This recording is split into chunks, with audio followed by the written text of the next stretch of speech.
Merci Nakona Nanga Katina, deuxième émission ya Mukola Lelo le 19 septembre 2024. Na lobaki na première mission na beta ki moi flash moko sur discours.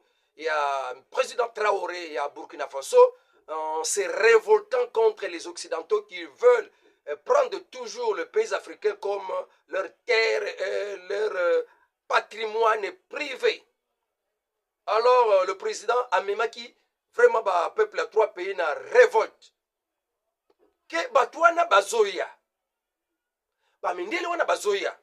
Bazo utiliser ba président. Ya bamboka o bango moko bazo pona ba patin mais ye a utiliser terme moko bokoyoka ye. Azo benga ba président wana.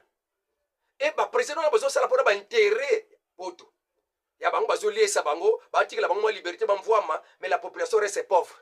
Ba timoli or, diamant, minéraux nyonso, ba kekuna. Kuna ba avenir na bango courant na courant, mais ya biso a bisika makambo so uta molili. Pe na mituna bango pona bango mabele ya Afrika ya bango. Nyonso za na kati Afrika ya bango. Olingo la kisa mutu, otelema baluki yo problème. Batuna bango na bayeli yo, non, toko komiso yo grand. Yangwana président ya Burkina Faso, président Traoré, na lingi na memabino boyo kaye.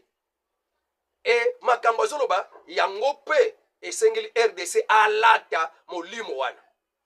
Kabi bazo créer des ordres, inflation na kati ya mboka, tourment, problème, insécurité na kati ya mboka pona ko amener le peuple à s'opposer contre leur président.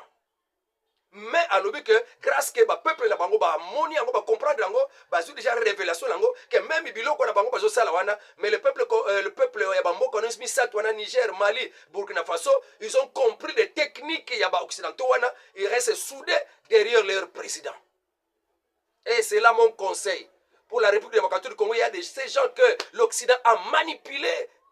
Il y a de ces gens que les expatriés ont manipulé. L'Occident va manipuler les opposants, les expatriés, les hommes politiques, les hommes religieux, manipulés par les Occidentaux. Pour ne pas même inflation, des dollars et mata, biloko et mata, sans rien. Pour encore peuple congolais souffrir, afin que de s'en prendre contre le président. C'est ça qui se passe. Mais je crois, comme le peuple de ces trois pays va éveiller conscience de bango, je vous amène à suivre discours oyo pour na paix un réveil de conscience pour dire que toutes les souffrances il y a des gens que l'Occident a infiltré, a manipulé, même dans la carte sacré, dans la carte gouvernement, dans des cabinets et dans l'opposition, dans les chefs des religieux pour na kaka qu'on même a participé à révolte et qu'on bimisa na poisa butaou peut-être le président nzoka esalango diffamation makamba lokuta. Ils sont là à vilipender le président de la République et le gouvernement congolais. Batuba osala bolamu. Pour nanini kaka, batuba s'en prendre. Alors, token de révolte, révolte populaire, soulèvement populaire. Ce sont eux qui sont à la base, manipulés par les Occidentaux. En tout cas, na kolobe belete, tika discours oyo, nazala posa commentaire na yo. Après discours oyo, il y a le président Traoré, il y a Burkina Faso. De l'AES. L'Afrique, ce continent qui a tant souffert et qui continue de souffrir du fait des impérialistes. Ces impérialistes n'ont qu'un seul cliché en tête. L'Afrique est l'empire des esclaves. C'est comme ça qu'ils voient l'Afrique. Pour eux, les Africains les appartiennent. Nos terres les appartiennent. Nos sous-sols les appartiennent. Ils n'ont jamais pu changer de logiciel jusqu'à aujourd'hui. C'est déplorable. Mais comment procèdent-ils? C'est malheureusement depuis donc ces années 60 où ces simulacres d'indépendance ont été donnés à l'Afrique. Ils n'ont juste fait que placer des valets locaux à la tête, selon eux, de leur sous-préfecture pour pouvoir continuer à les alimenter. Ces valets locaux que nous allons qualifier aujourd'hui d'esclaves de salon n'ont d'autres repères que de chercher à vivre comme le maître, à satisfaire le maître et à faire tout ce que le maître lui dicte. Ils volent, ils pillent nos États, amènent tout chez le maître et leur richesse est conservée chez le maître. Ils font tout pour vivre comme le maître et toujours le satisfaire. Lorsque le maître commande, ils exécutent. Savez-vous qui sont ces esclaves de salon? Eh bien, nous allons vous expliquer ce que c'est.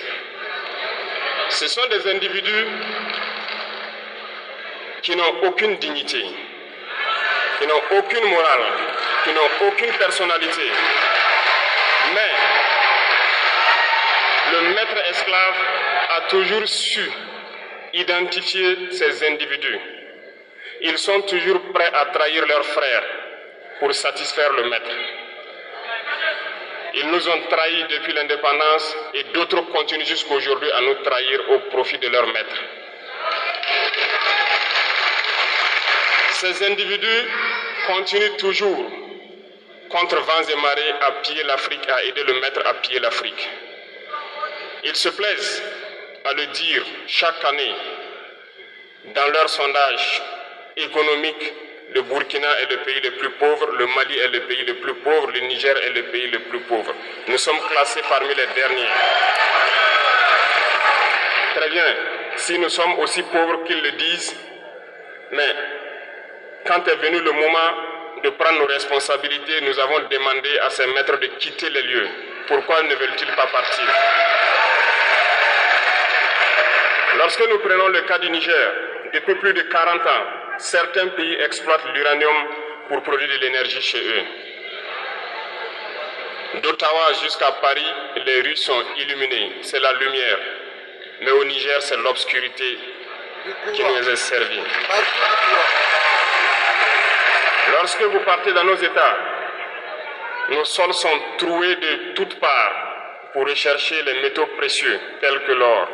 Mais souvent, il n'y a même pas la moindre route accessible pour atteindre les zones où ils exploitent l'or, encore moins certains services sociaux de base. Voilà pourquoi nous avons décidé de nous révolter et de prendre le destin de nos pays en main. Il y a bien d'autres exemples. Mais lorsque nous avons décidé ainsi, eh bien, nous avons été approchés par certains esclaves de salon pour nous passer le message de leur maître. Parce qu'ils avaient créé cette sorte de chaîne polymère qui se relève à la tête de nos États pour les servir. Et nous sommes venus briser la chaîne. Et c'est inconcevable pour eux. Ils nous ont donc approchés et ils nous ont demandé de rentrer dans les rangs pour faire partir de l'élite qui doit diriger l'Afrique. Parce qu'ils ont une élite formée et formatée qui doivent suivre, qui sont incrustés dans cette chaîne-là. Nous avons refusé de rentrer dans leur rang. Et dès lors, les hostilités ont commencé. Et ils ont fait fourvoyer dans nos zones plusieurs mercenaires, des formateurs. Les agents sont descendus dans le Sahel pour espérer mener des attaques barbares, lâches contre nos populations, espérer les révolter. En plus de ces attaques sur le terrain, les attaques communicationnelles, la manipulation, la désinformation battent son plein dans leur rang. Mais les peuples du Sahel ont compris et plus jamais on ne pourra les manipuler. Ils savent d'où ils viennent, ils savent ce qu'ils font et ils savent où ils partent.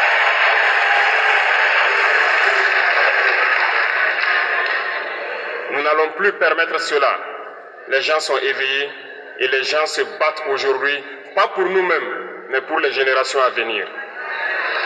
Et merci à tous pour le combat qui est livré.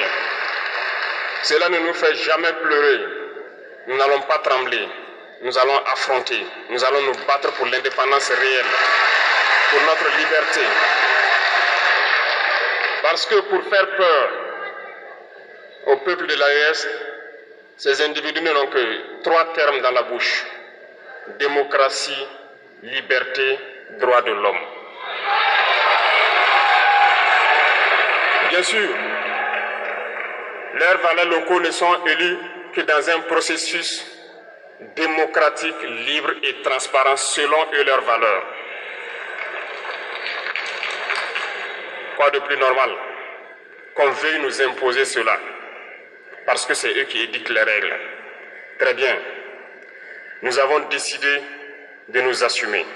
Voilà pourquoi un 26 juillet 2023, lorsque le Niger a décidé de tourner la page, les esclaves de salon et leurs maîtres sont montés sur les grands chevaux. Ils ont mis leurs valets locaux en avant et ont décidé de mener une guerre contre le peuple nigérien. Nous avons donc dit, quiconque osera s'en prendre au Niger nous aura en face, parce que nous mènerons une guerre sans merci jusqu'à la dernière goutte de sang pour quiconque osera s'attaquer à nos États. Cette parole, cette décision que nous avons eue hier est d'actualité aujourd'hui et sera d'actualité demain et pour toujours. Ainsi, naquit l'AES le 16 septembre 2023 dans une architecture de défense mutuelle. Mais nous avons jugé nécessaire de prolonger et d'agrandir donc l'architecture de l'AES.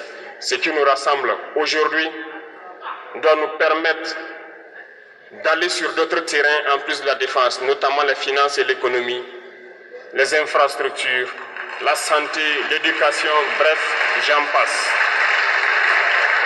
Je souhaite donc que ces moments soient pour nous une histoire que nous allons écrire pour l'AES, mais surtout pour l'Afrique et pour le monde entier. Que Dieu illumine tout un chacun de nous. Que Dieu nous inspire dans ces tâches qui nous sont confiées. Et surtout, que lorsque nous faisons tous nos travaux, que nous ayons en tête une seule chose, l'intérêt suprême de nos populations. Sur ce, nous prions encore une fois de plus, bon Dieu, qu'il nous accompagne tous dans nos différentes tâches, qu'il protège nos combattants, qui, grâce à eux, nous permettent d'être assis ici et d'échanger autour de l'avenir de nos États. Soyez donc remerciés une fois de plus, peuple nigérien. Soyez unis et solidaires, peuple de l'AES, la patrie ou la mort.